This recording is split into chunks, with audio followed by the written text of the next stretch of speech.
Vote చోరీ దీని గురించి మనం గత నెల రోజులుగా చర్చించుకుంటూనే ఉంటున్నాం. దేశమంతా చర్చకి దారితీసింది.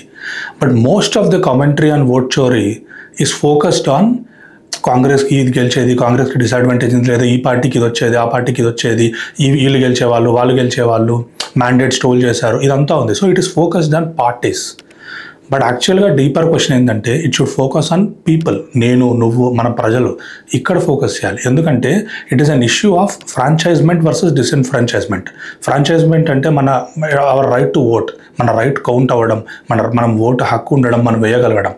డిస్ఎన్ఫ్రాంచైజ్మెంట్ అంటే మనకు ఓటు హక్కు ఉండే అన్ని అర్హతలు ఉన్నా సరే ఇతర కారణాల వల్ల మనల్ని ఓటు హక్కుల జాబితా నుంచి తీసివేయబడ్డాం. The actual issue is this.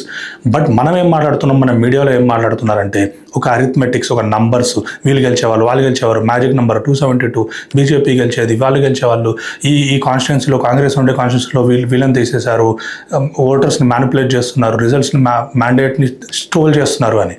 But the actual deeper question like I said is people.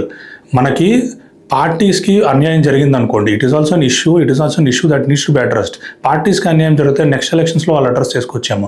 But democracy మీద ప్రజలకి ఓటర్ల జాబితాల నుంచి తొలగించబడి వాళ్ళకి ట్రస్ట్ పోతే ఆ ట్రస్ట్ని రీస్టోర్ చేయడం కష్టం. వాళ్ళు డెమోక్రసీని మీనింగ్లెస్ అనుకుంటే మనం ఇతర దేశాల్లో చూస్తున్నాం, నేపాల్ కానీ అక్కడ కానీ డెమోక్రసీ మీద ఆగ్రహజ్వాలలు జెన్జీ ప్రొటెస్ట్ల రూపంలో ఎలా వస్తున్నాయో.